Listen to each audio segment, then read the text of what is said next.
आपकी स्क्रीन पर चमकता हुआ फोन, आपके बच्चे का खिलौना, आपके पैरों में पहने हुए जूते, यहाँ तक कि जिस बिजली से आप ये वीडियो देख रहे हैं उसके कई उपकरण। क्या आपने कभी सोचा है कि इन सब में एक बात क्या कॉमन है? इन सब का एक अदृश्य धागा चीन से जुड़ा है। और ये धागा सिर्फ सामान का नहीं है, ये एक ऐसे अदृश्य युद्ध का धागा है जिसका असर सीधे आपकी नौकरी, आपकी बचत और आपके भविष्य पर पड़ रहा है। ये लड़ाई तोपों या टैंकों से नहीं लड़ी जा रही, ये युद्ध चुपचाप लड़ा जा रहा है।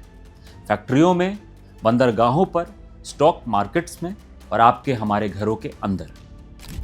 ये वैश्विक सप्लाई चेन पर कब्जा करने की लड़ाई है और इसका मैदान है भारत।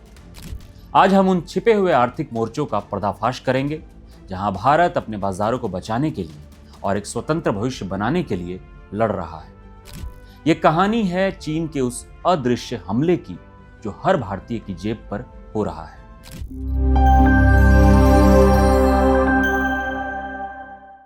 इस हमले को समझने के लिए आपको अर्थशास्त्री होने की जरूरत नहीं है। बस अपने घर पर एक नजर दौड़ाइए। दिवाली की लाइटों से लेकर होली की पिचकारी तक, सस्ते इलेक्ट्रॉनिक्स से लेकर फर्नीचर तक, एक बहुत बड़ा हिस्सा मेड इन चाइना है। सवाल ये नहीं है कि ये सामान चीन में क्यों बनता है, सवाल ये है कि ये इतना सस्ता क्यों है और इसकी असली कीमत कौन चुका रहा है। इसका जवाब एक शब्द में है, डंपिंग। इसे एक सरल उदाहरण से समझिए। मान लीजिए आपके मोहल्ले में एक समोसे की दुकान है जो 10 रुपए का एक समोसा बेचती है। अचानक एक बड़ी कंपनी आकर ठीक वैसे ही क्वालिटी का समोसा 5 रुपए में बेचने लगती है। शुरुआत में ग्राहकों को मजा आएगा, लेकिन धीरे धीरे आपके मोहल्ले का दुकानदार अपना बिजनेस बंद करने पर मजबूर हो जाएगा। जैसे ही वो बंद होगा, बड़ी कंपनी समोसे का दाम बढ़ाकर 15 रुपए कर देगी। अब आपके पास कोई विकल्प नहीं है। यही खेल चीन बड़े पैमाने पर भारतीय बाजारों के साथ खेल रहा है। वो अपने उद्योगों को भारी सब्सिडी देता है, बिजली सस्ती देता है और बड़े पैमाने पर उत्पादन करके लागत कम कर लेता है। फिर वो उस सस्ते माल को भारतीय बाजारों में उधेड़ देता है। नतीजा, भारत के छोटे और मध्यम उद्योग, जिन्हें हम MSME कहते हैं और जो करोड़ों लोगों को नौकरियां देते हैं, वो इस मुकाबले में टिक नहीं पाते और दम तोड़ देते हैं। खिलौना उद्योग इसका सबसे बड़ा उदाहरण है। एक समय था जब भारत के हर शहर में खिलौना बनाने वाले छोटे छोटे कारीगर थे, लेकिन चीन के सस्ते प्लास्टिक के खिलौनों की बाढ़ ने इस पूरे सेक्टर को लगभग खत्म कर दिया है। अब आप कहेंगे कि सरकारें बदलती हैं, नीतियां बनती हैं, तो क्या हालत वैसी ही है? चलिए हाल के आंकड़ों पर नजर डालते हैं। वित्त वर्ष 2023-24 में चीन हमारा सबसे बड़ा ट्रेडिंग पार्टनर बनकर उभरा और दोनों देशों के बीच कुल व्यापार 118.4 अरब डॉलर का था। लेकिन सिक्के का दूसरा पहलू यह है कि हमारा आयात बहुत ज़्यादा है और निर्यात बहुत कम, जिससे व्यापार घाटा यानी दोनों के बीच का अंतर 85 अरब डॉलर से भी ज़्यादा का है। वित्त वर्ष 2024-25 के शुरुआत आंकड़े भी इसी बढ़ते घाटे की ओर इशारा कर रहे हैं, जो 99 अरब डॉलर के करीब पहुंच गया है। इसका सीधा मतलब है कि हम चीन से जितना सामान खरीदते हैं उसकी तुलना में बहुत कम सामान उसे बेच पाते हैं। ये एक तरफा आर्थिक संबंध भारत की दौलत को लगातार चीन की ओर बहा रहा है। ये सिर्फ एक आर्थिक आंकड़ा नहीं है, ये उन बंद होती फैक्ट्रियों, खत्म होती नौकरियों और उस पैसे की कहानी है जो भारतीय बाजार में दोबारा निवेश होने की बजाय चीन की अर्थव्यवस्था को और मजबूत कर रहा है। और ये हमला सिर्फ खिलौनों या लाइटों तक सीमित नहीं है, ये स्टील, फार्मास्यूटिकल्स के कच्चे माल और इलेक्ट्रॉनिक्स जैसे महत्वपूर्ण क्षेत्रों तक फैला हुआ है। कोरोना काल में हमने देखा कि कैसे जरूरी दवाओं के कच्चे माल के लिए हमारी निर्भरता चीन पर थी और कैसे सप्लाई रुकने से देश में संकट पैदा हो सकता है। यह निर्भरता एक रणनीतिक कमजोरी है जिसका फायदा चीन कभी भी उठा सकता है। यही वो अदृश्य हमला जो हमारी अर्थव्यवस्था की नींव को धीरे धीरे खोखला कर रहा है। अब सवाल उठता है कि चीन ऐसा क्यों कर रहा है? क्या ये सिर्फ मुनाफा कमाने का खेल है? नहीं, यह इससे कहीं ज्यादा गहरा और योजनाबद्ध है। इसे समझने के लिए हमें चीन की महत्वाकांक्षी योजना मेड इन चाइना 2025 को समझना होगा। यह सिर्फ एक नारा नहीं बल्कि एक ब्लूप्रिंट है, एक ऐसा ब्लूप्रिंट जिसका लक्ष्य 2025 तक चीन को 10 महत्वपूर्ण क्षेत्रों में दुनिया का लीडर बनाना है और 2049 तक, जब चीनी कम्युनिस्ट पार्टी के स्थापना के 100 साल पूरे होंगे, तब तक दुनिया की सबसे बड़ी आर्थिक और तकनीकी सुपर पावर बनना है। इन 10 क्षेत्रों में robotics, artificial intelligence, aerospace, electric गाड़ियां और सेमीकंडक्टर्स शामिल हैं। चीन जानता है कि भविष्य इन्हीं तकनीकों का है और जो भी इन पर नियंत्रण करेगा वही दुनिया पर राज करेगा। इस लक्ष्य को हासिल करने के लिए चीन की सरकार अपनी कंपनियों की हर तरह से मदद करती है। इसे राज्य नियंत्रित पूंजीवाद, स्टेट कंट्रोल्ड कैपिटलिज्म कहते हैं, जहां भारतीय कंपनियों को बैंक लोन और सरकारी अनुमतियों के लिए संघर्ष करना पड़ता है। वहीं चीनी सरकार अपनी कंपनियों पर पैसा, जमीन और तकनीक की बरसात कर देती है। वो अपनी कंपनियों से कहती है, दुनिया के बाजारों में जाओ, भले ही शुरुआत में नुकसान हो, बाजार पर कब्जा करो, तुम्हारे नुकसान की भरपाई हम करेंगे। ये एक ऐसी प्रतियोगिता है जिसमें भारतीय कंपनियां एक हाथ से बंधी हुई लड़ रही है। ऐतिहासिक रूप से देखें तो 1990 तक भारत और चीन की प्रति व्यक्ति आय में ज्यादा फर्क नहीं था, लेकिन इसके बाद चीन ने रणनीतिक योजना, इंफ्रास्ट्रक्चर में भारी निवेश और एक नई निर्दयी निष्पादन क्षमता के दम पर ऐसी छलांग लगाई कि आज 2024 में चीन की अर्थव्यवस्था भारत से लगभग 5 गुना बड़ी हो चुकी है। इसका एक बड़ा कारण रिसर्च एंड डेवलपमेंट पर होने वाला खर्च है। चीन अपनी जीडीपी का लगभग 2.4% R&D पर खर्च करता है, जबकि भारत का ये आंकड़ा 0.7% से भी कम पर अटका हुआ है। ये कोई छोटी मोटी लड़ाई नहीं है, ये एक सोची समझी रणनीति है। चीन का मॉडल सिविल मिलिट्री फ्यूजन कहा जाता है और भी खतरनाक है। इसका मतलब है कि चीन की हर प्राइवेट कंपनी, हर यूनिवर्सिटी और हर लैब जरूरत पड़ने पर सेना के लिए काम करने को बाध्य है। जो तकनीक एक वीडियो गेम के लिए बनती है, वही तकनीक कल एक हाइपरसोनिक मिसाइल को गाइड करने के लिए इस्तेमाल हो सकती है। ये एक ऐसा चक्रव्यूह है जिसे चीन दशकों से बुन रहा है। पहले सस्ते मजदूरों के दम पर दुनिया की फैक्ट्री बनना, फिर उस मुनाफे से अत्याधुनिक तकनीक खरीदना और उसे कॉपी करना, और अब उस तकनीक के दम पर भविष्य के उद्योगों पर कब्जा करना। भारत इस चक्रव्यूह के ठीक बीच में खड़ा है और इससे बाहर निकलने का रास्ता सिर्फ पारंपरिक तरीकों से नहीं मिल सकता। इस नए युद्ध को जीतने के लिए नए हथियार चाहिए होंगे। अगर 20वीं सदी की लड़ाइयाँ जमीन, तेल और हथियारों के लिए लड़ी गई, तो 21वीं सदी की लड़ाई सिलिकॉन, स्पेक्ट्रम और डाटा के लिए लड़ी जा रही है। बंदूकें और टैंक चुप है, लेकिन 5G टावरों, AI ब्रेन और साइबर स्पेस में एक साइलेंट वार, एक चुपचाप छिड़ी जंग जोरों पर है।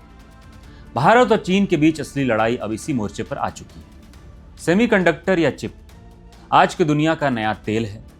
आपके स्मार्टफोन से लेकर आपकी कार तक और मिसाइल से लेकर मेडिकल इक्विपमेंट तक हर चीज इसी छोटी सी चिप से चलती है, और इस मोर्चे पर भारत दशकों तक पिछड़ गया था।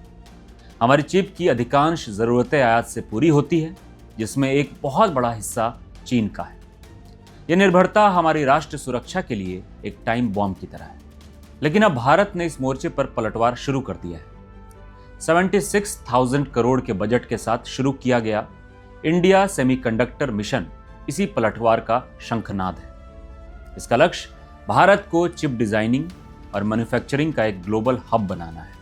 अनुमान है कि 2030 तक भारत का सेमीकंडक्टर बाजार $100 अरब से ज्यादा का हो जाएगा। इस मिशन के तहत कई प्रोजेक्ट्स को मंजूरी मिल चुकी है और देश में सेमीकंडक्टर फैब्रिकेशन और पैकेजिंग यूनिट्स का निर्माण शुरू हो गया है।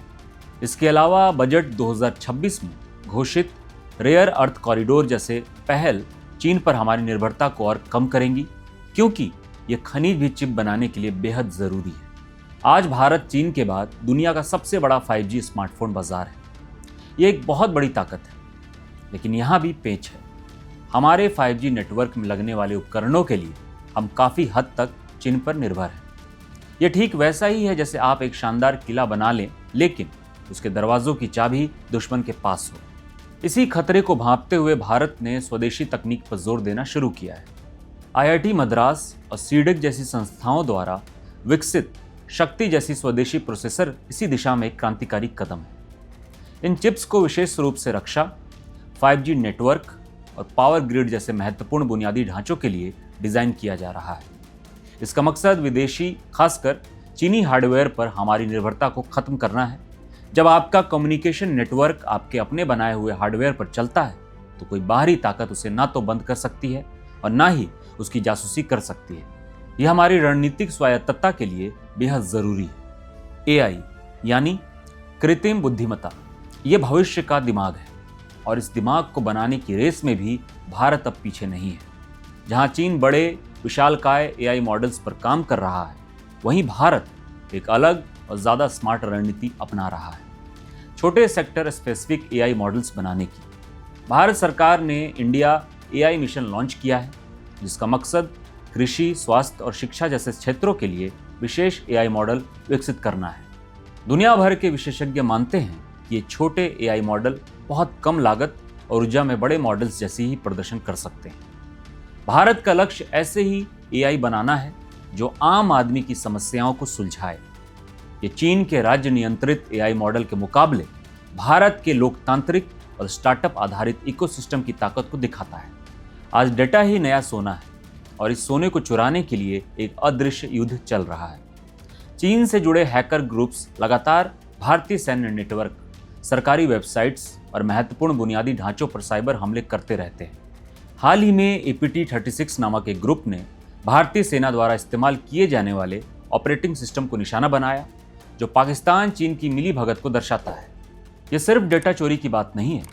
भविष्य के युद्धों में सैटेलाइट जैमिंग, GPS में हस्तक्षेप और पावर ग्रिड या बैंकिंग सिस्टम को ठप कर देने जैसी साइबर हमले एक बड़ा हथियार होंगे। ये ग्रे जोन वारफेयर है, जहां आप युद्ध की औपचारिक घोषणा किए बिना ही दुश्मन देश को घुटनों पर ला सकते हैं। भारत को अब सिर्फ रक्षात्मक साइबर सुरक्षा से आगे बढ़कर आक्रामक साइबर क्षमताओं और एक फॉरवर्ड डिफेंस साइबर सिद्धांत को अपनाना होगा, जिसका मतलब है कि खतरे को अपनी सीमाओं तक पहुंचने से पहले ही खत्म कर देना। इन चारों मोर्चों सेमीकंडक्टर, 5G, एआई और साइबर सुरक्षा पर लड़ी जा रही ये साइलेंट वार ही तय करेगी कि किसवीं सदी में भारत एक लीडर बनेगा या एक फॉलोअर। चीन के इस बहुआयामी आर्थिक हमले के जवाब में भारत हाथ पर हाथ धरे नहीं बैठा है। पिछले कुछ सालों में भारत ने एक मजबूत और व्यापक जवाबी रणनीति तैयार की है, जिसे हम आत्मनिर्भर भारत के नाम से जानते हैं।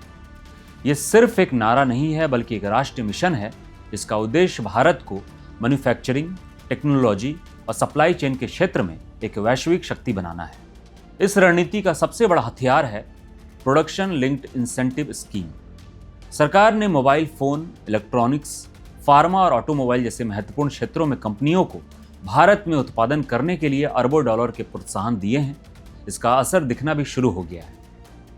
जहां 2014-15 में भारत से मोबाइल फोन का निर्यात सिर्फ 1566 करोड़ का था, वहीं वित्त वर्ष 2023-24 तक ये आंकड़ा बढ़कर 1.2 लाख करोड़ हो गया है, जो 77 टाइम्स बढ़ा है।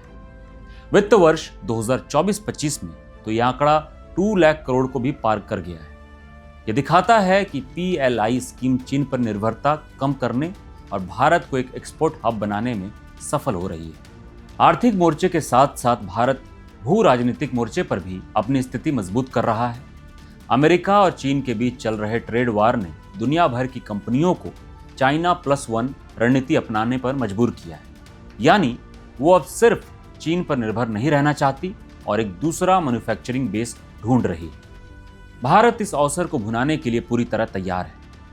अमेरिका, जापान और ऑस्ट्रेलिया के साथ क्वाड गठबंधन और यूरोपियन यूनियन के साथ मजबूत होते रिश्ते इसी रणनीति का हिस्सा है। सरकार की एक और बड़ी पहल है इंफ्रास्ट्रक्चर पर भारी निवेश। पिछले दशक में पूंजीगत व्यय में भारी वृद्धि हुई और अंतरिम बजट 2024-25 में इसके लिए 11 लाख करोड़ से अधिक का प्रावधान किया गया है। जब देश में वर्ल्ड क्लास हाईवे, पोर्ट्स और रेलवे नेटवर्क बनता है तो लॉजिस्टिक्स की लागत कम होती है और मेड इन इंडिया उत्पाद वैश्विक स्तर पर अधिक प्रतिस्पर्धी बन जाते हैं। लेकिन सबसे महत्वपूर्ण लड़ाई मानसिकता की है। दशकों तक भारत को एक सर्विस इकोनॉमिक के रूप में देखा गया है, लेकिन अब सरकार और उद्योग जगत का फोकस भारत को एक प्रोडक्ट नेशन बनाने पर है। सेमीकंडक्टर मिशन, बायोफार्मा सेक्टर को बढ़ावा देना और रक्षा उपकरणों का स्वदेशी निर्माण, ये सभी कदम इसी सोच का परिणाम है। हालांकि चुनौतियां अभी भी बहुत बड़ी है।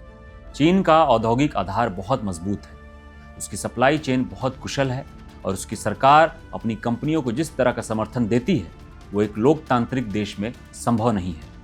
भारत में लाल फीताशाही और धीमी निर्णय प्रक्रिया अभी भी बड़े अवरोध हैं।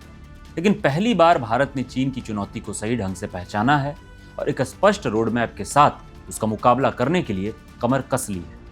ये एक मैराथन दौड़ है, स्प्रिंट नहीं, और इस दौड़ में भारत धीरे धीरे अपनी रफ्तार पकड़ रहा है। ये लड़ाई सिर्फ सरकार या बड़ी कंपनियों की नहीं है। इस आर्थिक युद्ध में आप और हम, हर भारतीय एक सैनिक है। आपका हर फैसला, आपका हर रुपया एक वोट है। तो आप इस बारे में क्या सोचते हैं? क्या भारत की आत्मनिर्भर रणनीति चीन के आर्थिक चक्रव्यूह को तोड़ने में कामयाब होगी? क्या हम कभी चीन पर अपनी निर्भरता पूरी तरह खत्म कर पाएंगे? अपने विचार हमें नीचे कमेंट्स में जरूर बताएं। अगर आपको ये विश्लेषण पसंद आया और आप इस साइलेंट वार से जुड़ी और भी गहरी जानकारियां चाहते हैं तो हमारे चैनल को सब्सक्राइब करना ना भूलें। और अगली बार जब आप कुछ खरीदें तो एक पल के लिए उसके लेबल को जरूर देखें। आपका एक छोटा सा फैसला इस बड़े युद्ध में भारत की जीत या हार में योगदान दे सकता है। तो आखिर में सवाल ये नहीं है कि क्या भारत चीन से मुकाबला कर सकता है। सवाल ये है कि भारत को किस तरह का देश बनना है। क्या हमें एक ऐसा देश बनना है जो अपनी ज़रूरतें के लिए हमेशा दूसरों पर निर्भर रहे, या एक ऐसा देश जो अपनी किस्मत खुद लिखे? चीन का अदृश्य हमला वास्तविक है और इसका असर हम सब पर पड़ रहा है, लेकिन भारत का पलटवार भी उतना ही वास्तविक है। सेमीकंडक्टर की रेस से लेकर एआई के विकास तक भारत हर मोर्चे पर अपनी जगह बना रहा है। ये लड़ाई सीमाओं पर नहीं बल्कि हमारी फैक्ट्रियों में, हमारे लैब्स में और हमारे बाजारों में लड़ी जा रही है। ये केवल एक आर्थिक लड़ाई नहीं है, बल्कि ये भारत के भविष्य, उसकी संप्रभुता और आने वाली पीढ़ियों के आत्मसम्मान की लड़ाई है। और इस लड़ाई में जीत हासिल करने के लिए पूरे देश को एक साथ खड़ा होना चाहिए, क्योंकि एक आत्मनिर्भर भारत ही एक मजबूत भारत बन सकता है। धन्यवाद।